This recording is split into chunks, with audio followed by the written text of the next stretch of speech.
Clinical psychologist. आज की video में हम बात करेंगे एंजाइटी और पैनिक अटैक्स के हवाले से। पिछले 3 वीडियोस में हमने एक्सेसिव थिंकिंग पे काफ़ी ज़्यादा बात की और उसके हवाले से डिप्रेशन में क्या सिम्टम्स नज़र आते हैं और एंजाइटी में क्या सिम्टम्स नज़र आते हैं, इस हवाले से बात की।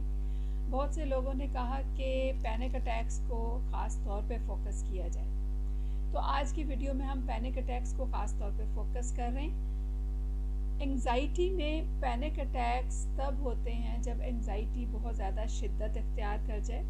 एंजाइटी जो है ये 2 तरह से शिद्दत इख्तियार करती है।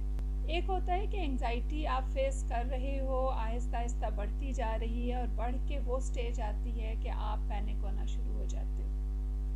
और दूसरा वो होता है कि जब आपको एंजाइटी पहली ही दफ़ा जब होती है तो वो एंजाइटी का अटैक होता है, यानी पैनिक अटैक होता है। तो इस हवाले से हम दोनों सूरतों में बात करेंगे कि पैनिक अटैक्स पर कैसे काबू पाया जा सकता है। जैसे कि हमने एक्सेसिव थिंकिंग के हवाले से कई दफ़ा बात की है और ये बात मैंने आपको बिल्कुल वाज़ेह की है कि एक्सेसिव थिंकिंग जो है ये हमारे सारे साइकोलॉजिकल इश्यूज़ की जड़ होती है, यानी इस पर बेस करके हमारे साइकोलॉजिकल इश्यूज़ बढ़ते हैं। लेकिन एंजाइटी में ऐसा होता है कि हमारी एक्सेसिव थिंकिंग के साथ साथ हमारे जो बॉडी के सिम्टम्स होते हैं वो भी बहुत ज़्यादा रोल प्ले करते हैं। और बॉडी के सिम्टम्स जो हैं वो मुख्तलिफ़ तरह के होते हैं, जैसे कि दिल की धड़कन का तेज़ हो जाना, आपके हाथ पाँव कांपना शुरू हो जाना, पसीना आना और इसी तरह से जिस्म में एकदम से दर्द महसूस होना या चक्कर आना। इसी तरह के और कई सिम्टम्स भी होते हैं। इन सारे सिम्टम्स की वजह से या इनमें से चंद सिम्टम्स की वजह से जो शख्स एंजाइटी फेस कर रहा होता है वो डर जाता है और डर के वो पैनिक होने लगता है। उसे लगता है कि उसे कुछ होने लगा है, इसलिए कि नॉर्मल जब आप होते हो तो नॉर्मल लेवल पे आपको पैल्पिटेशन भी नहीं हो रही होती, यानी दिल तेज़ी से नहीं धड़क रहा होता। इसी तरह से आपको पसीना भी उस तरह नहीं आ रहा होता कि आपको विदाउट एनी रीज़न पसीना आ रहा हो। इसी तरह डिजीनेस, सर का चकराना, सर दर्द होना, जिस्म में दर्दें होना, ये सारा कुछ जो है ये विदाउट एनी रीज़न जब होता है तो फिर हम कहते हैं कि ये आपको एंजाइटी आपकी बढ़ रही है। और अगर ये एकदम से हो और कंट्रोल में ना रहे तो हम इसे पैनिक अटैक कहते हैं। अब इसमें सबसे पहली चीज़ जो है वो ये है कि एंजाइटी में पैनिक अटैक होना, चाहे वो फ़ौरन हो चाहे वो विद टाइम हो, ये बेसिकली आपकी एक्सेसिव थिंकिंग पर ही बेस करता है। तो एक्सेसिव थिंकिंग के लिए जो मैंने आपको गाइडेंस दी हुई है वो तो आपने ख़ास तौर पे अप्लाई करनी है, यानी उसके ऊपर आपने अमल करते रहना है जब तक कि आप अपने आप को बेहतर लेवल पे ना ले आओ। एक्सेसिव थिंकिंग कंट्रोल करने की टेक्निक्स के अलावा अब आपने पैनिक अटैक्स के लिए अपनी बॉडी के सिम्टम्स पे ख़ास तौर पे फोकस करना है। बॉडी के सिम्टम्स पे फोकस करने के लिए सबसे पहले आप लिस्ट बनाते हो कि आपको कौन कौन से सिम्टम्स महसूस होते हैं। उन सिम्टम्स की लिस्ट बना के उसके बाद आप देखते हैं कि सबसे ज़्यादा आपको कौन सा सिम्टम तंग करता है, उससे कम कौन सा करता है और उससे कम कौन सा करता है। 3 सिम्टम्स हम पिक कर लेते हैं, उन 3 सिम्टम्स को हम फिर बेहतर बनाने की तरफ आते हैं।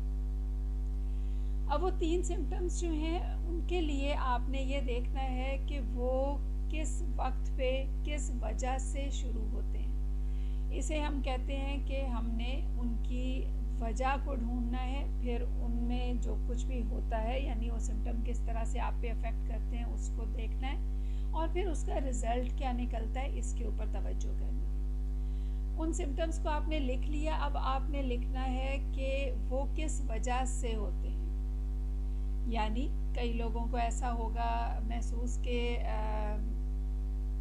यानी कई लोगों को ऐसा लगेगा कि जब उन्होंने कोई ख़बर सुनी किसी के हवाले से तो उनको ये सिम्टम्स महसूस होना शुरू हो गए। कई लोगों को ऐसा लगेगा कि वो हल्के फुल्के एंग्शियस तो थे, लेकिन ये सिम्टम्स जब महसूस हुए तो इन पे फोकस करने पर एकदम से पैनिक होना शुरू हो गए। अब ये 2 तरह की चीज़ें हैं, यानी एक है कि ट्रिगर कोई और था कोई और चीज़ थी, यानी कि इर्द गिर्द के माहौल में से कोई ट्रिगर हुआ और बॉडी में सिम्टम्स महसूस हुए।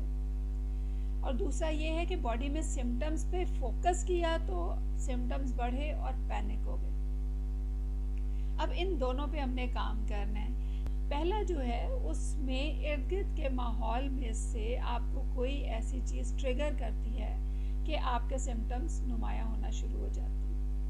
अब उसके लिए आपने क्या करना है? सबसे पहले तो अपनी ट्रेनिंग करनी है कि जैसे ही ट्रिगर आपको महसूस हो फ़ौरन रिलैक्स करें, अपनी बॉडी को रिलैक्स करें और डीप ब्रेथ्स लें। अब हमें कैसे पता चलेगा कि ट्रिगर हो रहे हैं और हमें रिलैक्सेशन देनी है? उसके लिए अपने ट्रिगर्स को नोट करना होगा।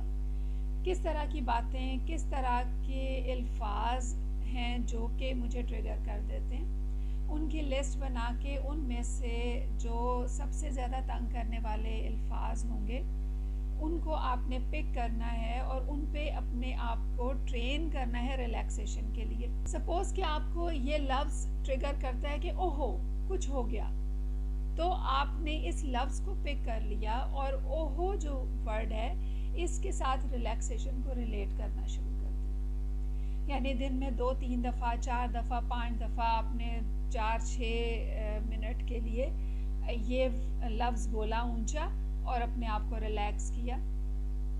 इसी तरह से आपके सिम्टम्स नुमायाँ हो जाते जब कोई बहुत ज़्यादा शोर होता है या बहुत एकदम से कोई आवाज़ आती है, तो आपने ये किया कि दिन में 4-6 दफ़ा प्रैक्टिस करना शुरू कर दी कि आपने मेज़ पर ज़ोर से हाथ मारा, एक बैंग सा हुआ, आवाज़ आई और आपने उसके साथ रिलैक्सेशन दी।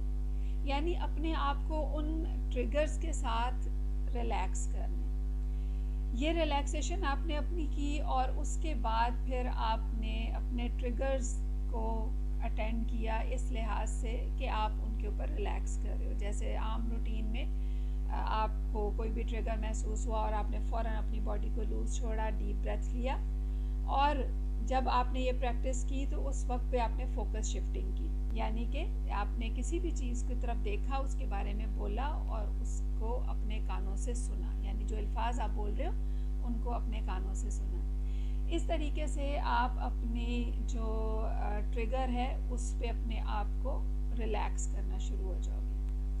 जब आपके ट्रिगर्स ख़त्म होना शुरू हो जाएंगे, सपोज़ एक ट्रिगर पे काबू पा लिया, एक हफ़्ता लग गया, आपने एक ट्रिगर पे काबू पा लिया, दूसरे हफ्ते में दूसरे ट्रिगर पे काबू पा लिया, तो 2-3 ट्रिगर्स पे काबू पाने के बाद आपके ट्रिगर्स आपके कंट्रोल में जब आ जाएंगे तो आपकी एंग्जाइटी बहुत कम हो जाएगी।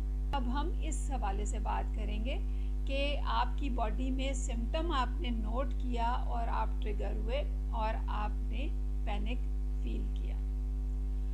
इसमें क्या होता है, यानी सपोज़ आप सुबह उठे और उठ के आपने एकदम से महसूस किया कि मुझे जिस्म में दर्दें हो रही हैं, और ये जो जिस्म में दर्दें हो रही हैं की स्टेटमेंट है, इसने आपको एकदम से ट्रिगर किया और आपको लगा कि ओहो मुझे कुछ हो जाएगा और आपकी दिल की धड़कन तेज़ हो गई, आपको बेचैनी होने लगी। इसके लिए सबसे ज़्यादा ज़रूरी ये है कि आप अपने जो सिम्टम्स हैं उनको नोट करें। यानी सपोज़ कि आपकी बॉडी में कौन से सिम्टम्स हैं जो ट्रिगर करते हैं। आपको अगर ये सिम्टम ट्रिगर करता है कि मुझे जिस्म में दर्दें हो रही हैं, तो आपने अब अपनी ट्रेनिंग शुरू कर दी कि मुझे जिस्म में दर्दें हो रही हैं और मैं रिलैक्स कर रही हूँ, मुझे जिस्म में दर्दें हो रही हैं और मैं रिलैक्स कर रही हूँ। अपनी प्रैक्टिस शुरू कर दी है, यानी फील किया कि मुझे जिस्म में दर्दें हो रही हैं और मैं रिलैक्स कर रही हूँ, बॉडी को लूज़ छोड़ी, रिलैक्स कर रही हूँ। इस तरह से करने से आपके जो बॉडी के सिम्टम्स हैं जो कि ट्रिगर कर रहे हैं आपको, वो आपके ट्रिगर्स नहीं रह जाएंगे, बल्कि वो एक नॉर्मल रूटीन का चेंज होगा। यानी बॉडी में दर्द तो महसूस हो रहा है लेकिन वो आपको ट्रिगर करके पैनिक नहीं करेगा। एक तो ये काम हो गया। दूसरा ये कि जब आपके दिल की धड़कन तेज़ होना शुरू हुई, हम दिल की धड़कन की तेज़ होने पर बात करते हैं पहले।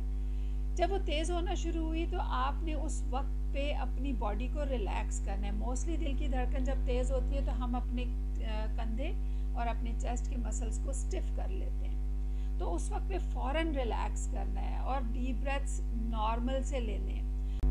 अगर आप बहुत ज़्यादा पैनिक हो रहे हैं, बहुत ज़्यादा घबरा रहे हैं, तो पेपर बैग डीप ब्रीदिंग कर सकते हैं। पेपर बैग डीप ब्रीदिंग का तरीका ये होता है कि आप एक कागज़ का लिफाफा लेते हो, 8 या 10 इंचेस का लिफाफा जो मिलता है, वो लेकर आप उसको अपने मुंह और नाक पे इस तरीके से रखते हो और उसमें सांस लेते हो, यानी उसी में सांस बाहर निकाला, उसी में से सांस लिया, उसको रखा 3 सांस एक साथ। 3 सांस एक साथ लेने के बाद आपने हटा लिया और थोड़ी देर के लिए अपने आप को रिलैक्स करके बैठे रहे।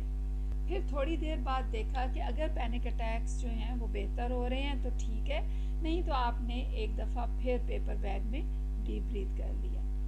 ये 2 से 3 दफ़ा आप पेपर बैग में डीप ब्रीथ करोगे, इससे ज़्यादा नहीं करने, और हर दफ़ा 3 डीप ब्रेथ्स, 3 गहरे सांस। तो इस तरह से आपकी जो पैल्पिटेशन है वो भी बेहतर होगी, और जो आपको सांस का मसला होता है, यानी अक्सर लोगों को जब वो पैनिक होते हैं, सांस में इशू आना शुरू हो जाते हैं, उन्हें लगता है उन्हें सांस पूरा नहीं आ रहा, या सांस घुट घुट के आ रहा है, या सांस लेने में उन्हें तकलीफ हो रही है।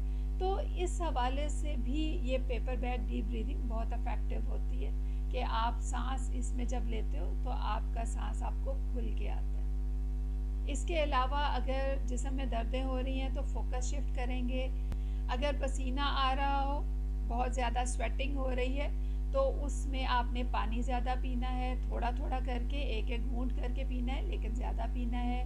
डीप ब्रेथ लेकर बॉडी को रिलैक्स रखना है। 10 मिनट का टारगेट देना है अपने आप को। 10 मिनट में आपकी तबीयत बेहतर हो जाती है। फिर इसके साथ अगर आपको डिजीनेस होती है, चक्कर आते हैं, तो नोट करना है कि आपके मैदे के इश्यूज़ तो नहीं है। अगर मैदे के इश्यूज़ होते हैं उनके लिए दवाई लेनी है, उनको बेहतर बनाना है। और अगर मैदे के इश्यूज़ नहीं है, सिर्फ चक्कर आ रहे हैं, तो कान भी चेक करवाने हैं। कान अगर आपके बिल्कुल क्लियर है, उनमें कोई इशू नहीं है, तो फिर आपने जो चक्कर आ रहे हैं उसके लिए अपने आप को एनर्जाइज करना है। कई दफ़ा ऐसा होता है कि हम खाने पीने में कोताही करते हैं, जिसकी वजह से भी हमें चक्कर आना शुरू हो जाते हैं।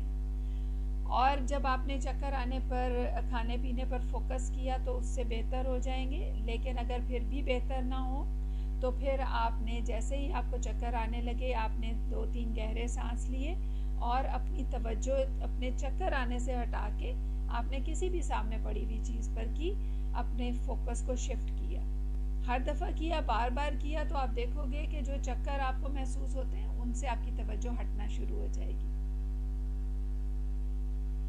पैनिक अटैक्स में सबसे ज़्यादा ज़रूरी ये बात है कि आपको ये चीज़ समझनी है कि पैनिक अटैक नुकसानदेह नहीं होता, सिर्फ ये आपको तकलीफ़ दे रहा होता है, आप पुरसुकून नहीं रह पाते हो, इस वजह से हमें इसको ख़त्म करना होता है। एक बात और आपने समझनी है कि पैनिक अटैक अपने अंदर नुकसानदेह नहीं है। नुकसानदेह ना होने से मुराद ये है कि ऐसा नहीं है कि दिल की धड़कन अगर तेज़ हो रही है तो दिल में कोई इशू है। इसलिए कि आप मोस्टली जब पैनिक होते हो तो हॉस्पिटल ज़रूर जाते हो और टेस्ट कराते हो, ECG क्लियर आती है। इससे वाज़ह तौर पे पता चलता है कि दिल का इशू नहीं है, ये एंग्जाइटी का इशू है। और एंग्जाइटी में पैनिक अटैक्स होते हैं जिसमें दिल की धड़कन बहुत तेज़ हो जाती है। तो दिल की धड़कन तेज़ होना नुकसानदेह नहीं है, लेकिन अगर ये मुस्तकिल तेज़ रहे, बार बार तेज़ हो, विदाउट एनी रीज़न तेज़ हो, तो ये अनईजीनेस करती है। इस वजह से हम चाहते हैं कि हमारी बॉडी रिलैक्स रहे, तो हम इसको यानी कंट्रोल करें और बेहतर ज़िंदगी की तरफ आएँ। इसी तरह अगर स्वेटिंग बिला वजह होना शुरू हो जाए तो फिर हम उसके लिए भी उसको कंट्रोल करते हैं, लेकिन स्वेटिंग ज़्यादा होना कोई नुकसानदेह चीज़ नहीं है। सांस जो आपको महसूस हो रहा होता है कि नहीं आ रहा है, सही नहीं आ रहा, घुट के आ रहा है, तो ये असल में लंग्स का मसला नहीं होता। आपने मसल्स टाइट किए होते हैं अपनी चेस्ट के और अपने शोल्डर्स के और कई दफ़ा अपनी गर्दन के भी, जिसकी वजह से आप खुल के सांस नहीं ले पा रहे होते, और ये पैनिक अटैक्स में ऐसा होता है।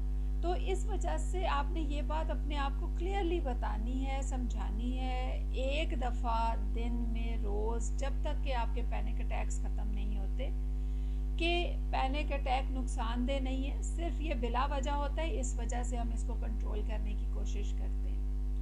पैनिक अटैक का ये मतलब नहीं है कि मेरे दिल का कोई इशू है, लंग्स का कोई इशू है, या मुझे जैसे कि आजकल कोरोना का इशू है तो कोरोना हो गया है जिसकी वजह से सांस खुल के नहीं आ रहा, ये सब गलत सोचें हैं। इन सोचों को हमें रिजेक्शन देनी है।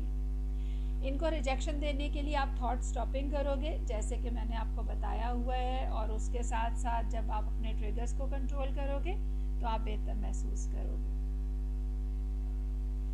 इसके साथ साथ आपको रिलैक्सेशन पे ख़ास तौर पे फोकस करना है। एंजाइटी जो है ये रिलैक्सेशन ख़त्म करती है, यानी आपको स्ट्रेस देती है, प्रेशर देती है, आपकी बॉडी रिलैक्स्ड मोड में नहीं रह पाती। आपको लग रहा होता है कि मैं तो रिलैक्स्ड हूँ, लेकिन उस वक्त भी आप रिलैक्स नहीं होते। और ये बात आपको तब पता चलती है जब आप मसल रिलैक्सेशन करते हो। मसल रिलैक्सेशन जो है उसमें हम अपने मसल्स को रिलैक्स करने की पूरी कोशिश करते हैं, और जब हम वो कोशिश करते हैं तो हमें पता चलता है कि हमारे मसल्स जो हैं इससे पहले रिलैक्स नहीं थे।